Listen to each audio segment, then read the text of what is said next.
বন্যার জল কমতেই দেখা গিয়েছে আন্ত্রিকের প্রকোপ। আক্রান্ত একাধিক এলাকায় চলছে মেডিকেল ক্যাম্প।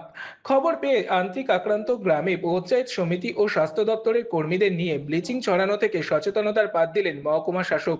বন্যা কবলিত এলাকায় কাদামাটি রাস্তা পেরিয়ে ঘাটালের মহকুমা শাসক সুমন বিশ্বাস থেকে স্বাস্থ্য দপ্তরের কর্মীরা পৌঁছেছেন এলাকায়। এলাকায় ব্লিচিং পাউডার ছড়ানো থেকে শুরু করে স্বাস্থ্য সচেতনতার পাঠ দিচ্ছেন তারা। আন্ত্রিক আক্রান্ত এলাকায় এমনই ছবি দেখা গেল পশ্চিম মেদিনীপুর জেলার ঘাটাল ব্লকের বিশ্বঙ্গ গ্রাম পঞ্চায়েতের উদয়পুর গ্রামে। আন্ত্রিক আক্রান্ত হয়েছেন একাধিক মানুষ। প্রতিনিয়ত বাড়ছে আক্রান্তের সংখ্যা। তৎপর প্রশাসনের আধিকারিকেরা। মহকুমা প্রশাসন সূত্রে খবর, কয়েকদিন ধরে প্লাবিত ঘাটালে বন্যার জল কমতেই দেখা দিয়েছে আন্ত্রিকের প্রকোপ। শুধুমাত্র উদয়পুর গ্রামে আক্রান্ত হয়েছেন 6 জন। বাড়ছে আক্রান্তের সংখ্যা। প্রশাসনের তরফে এলাকায় মেডিকেল ক্যাম্প থেকে আসা স্বাস্থ্য কর্মীরা বাড়ি বাড়ি গিয়ে প্রয়োজনীয় ওষুধ বিলি সহ করণীয় বিষয়ে সচেতনতার পাঠ দিচ্ছেন। তাদের সাথে উপস্থিত ছিলেন ঘাটাল মহকুমার মহকুমা শাসক ও ঘাটাল পঞ্চায়েত সমিতির সহসভাপতি। দুজনকেই গ্রামে ঘুরে নিজে হাতে ব্লিচিং ছড়াতে দেখা যায়। প্রশাসনের আশ্বাস, ভয়ের কিছু নেই, স্বাস্থ্য দপ্তর সজাগ রয়েছে। এ সময় পানীয় জল খাওয়ার বিষয়ে একটু সচেতন হয়ে পান করা এবং আশেপাশের এলাকা পরিষ্কার পরিচ্ছন্ন রাখার জন্য গ্রামের বাসিন্দাদের আবেদন করা হয়েছে মহকুমা প্রশাসনের তরফে।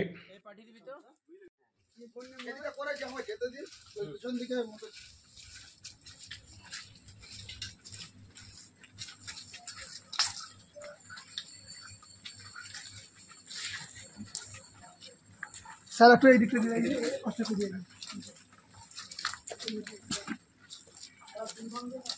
বলুন, জলের মধ্যে দিয়ে কতক্ষণ রাখতে হবে? আধ ঘন্টা 1 লিটার জলে একটা ট্যাবলেট দেওয়ার পর আধ ঘন্টা ওটা রেখে দিতে হবে। তারপর ওই জলটা জীবাণুমুক্ত হয়ে যাবে। আর এটা কি প্যাকেটে কি করবেন আর বলুন? এটা হচ্ছে ওআরএস। ওআরএসটা কি করবেন? 1 লিটার জলে এটা পুরো একটা প্যাকেট গোটাটাই গুলে ফেলবেন। গুলে নেবার পর সম্পূর্ণটা আপনারা 24 ঘন্টা ধরে খেতে পারেন। টাইম দেখে নেবে, যদি 3টেই গুলো পরের দিন 3টে পর্যন্ত খাওয়া চলবে, তারপরে যদি থাকে ফেলে দিতে হবে। আবার আগে বানাবেন। খেয়ে নেওয়ার চেষ্টা করবে, ফেলে দেবে না, মেডিসিন তো তার আগে আর খেয়ে নেবে। এই ওআরএসটা কিন্তু আপনাদের যে পায়খানা হচ্ছে, ডায়রিয়া যেটা হচ্ছে, সেটার জন্য খুব গুরুত্বপূর্ণ। এছাড়াও এই ট্যাবলেটটা যেটা আমরা দিচ্ছি, এই ট্যাবলেটটা একটা করে সারাদিনে 2বার খাবেন, বুঝতে পেরেছেন? এবং তার সাথে জিঙ্ক আরেকটা ট্যাবলেট, জিঙ্ক ট্যাবলেটটা দিয়ে যেতে আছে 5 নম্বর বিশ্বঙ্গ গ্রাম পঞ্চায়েতের উদয়পুর গ্রাম, ডুন্ডিপুরের ঠিক পাশে।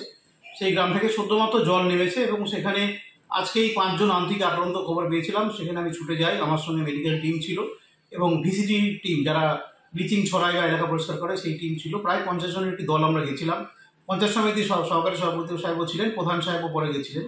আমরা সেখানে গিয়ে প্রত্যেকটা বাড়ি বাড়ি মানুষের সঙ্গে কথা বলি, সেখানে ব্লিচিং ছড়াই, পরিষ্কার পরিচ্ছন্ন করি এবং আমাদের ডাক্তারবাবুরা, স্বাস্থ্য কর্মীরা বাড়িতে বাড়িতে হ্যালোজেনের ওষুধ ট্যাবলেট দেন, ওআরএস দেন, পেট খারাপের ওষুধ দেন, তাদের ট্রিটমেন্ট করেন এবং তাদের হসপিটালে ভর্তি করার প্রয়োজন কিনা দেখে সেই ব্যবস্থা করেন।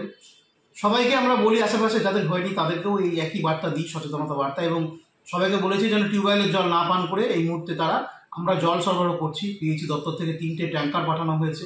সেই ট্যাঙ্কার ফুরিয়ে গেলে আবার নিয়ে যাওয়া হচ্ছে, সারাদিন ট্যাঙ্কার ওখানে থাকছে সেই জল পান করার জন্য, এবং জলে হ্যালোজেন ট্যাবলেট দিয়ে সেই জল পান করা, ওআরএস খাওয়ানো ইত্যাদি ব্যাপারে বলা হয়েছে। এলাকা পরিচ্ছন্ন করা, মশারি টাঙিয়ে ঘুমানো, সবটাই বলা হয়েছে। সবার কাছে অনুরোধ করবো, যে জায়গা থেকে জল এখনো আছে বা জল নেমে গেছে সেখানে মশার উপদ্রব হবে, আপনারা মশারি টাঙিয়ে ঘুমাবেন। এলাকা পরিষ্কার পরিচ্ছন্ন নিজেরাও করুন। যদি ভিসিটি টিম না যায় আমাদের জানান, আমরা সেখানে বলবো। আমাদের প্রত্যেকটা পঞ্চায়েতে ভেক্টর বর্ন কন্ট্রোল ডিজিজের টিম করা আছে, তারা গিয়ে পরিষ্কার পরিচ্ছন্ন করার কথা। যদি কোনো জায়গায়, ঘাটাল ব্লকের কোনো জায়গায় বা ঘাটাল মহকুমার কোনো জায়গায় এরকম কোনো টিম আজ যদি না পৌঁছিয়ে থাকে, আমাদের সঙ্গে যোগাযোগ করবেন, খবরের চ্যানেলে কমেন্ট করবেন। আমরা দায়িত্ব নিয়ে বলতে পারি আমাদের টিম আপনার বাড়িতে, এলাকাতে যাবে এবং এলাকাতে ব্লিচিং ছড়ানো, পরিষ্কার পরিচ্ছন্ন করা, ডেঙ্গু নিয়ন্ত্রণের কাজ করবে। যদি কোথাও না হয়ে থাকে আমাদের সঙ্গে যোগাযোগ করুন। আমরা চেষ্টা করছি সবাইকে পরিষেবা দিতে, আমাদের সঙ্গে থাকুন। আমার নাম্বার সবাই জানেন, আমাকে অভিযোগ করুন, আমি চেষ্টা করব পোস্ট ফ্লাড ম্যানেজমেন্ট নিয়ে, অর্থাৎ বন্যার পরবর্তী যে ম্যানেজমেন্ট, সেটা যেন খুব ভালোভাবে আমরা করতে পারি। আমি ছুটির দিন, যে কোনো দিন, সারাদিনই আমি ঘাটালে থাকি এবং কাজ করি। দয়া করে অনুরোধ করব আমাদের জানান। ঘাটাল থেকে নিজস্ব প্রতিনিধি রিপোর্ট, এনএম নিউজ। আরও খবরের আপডেট পেতে সাবস্ক্রাইব করুন আমাদের ইউটিউব চ্যানেলটি আর বেল আইকনে ক্লিক করুন নোটিফিকেশনস পেতে।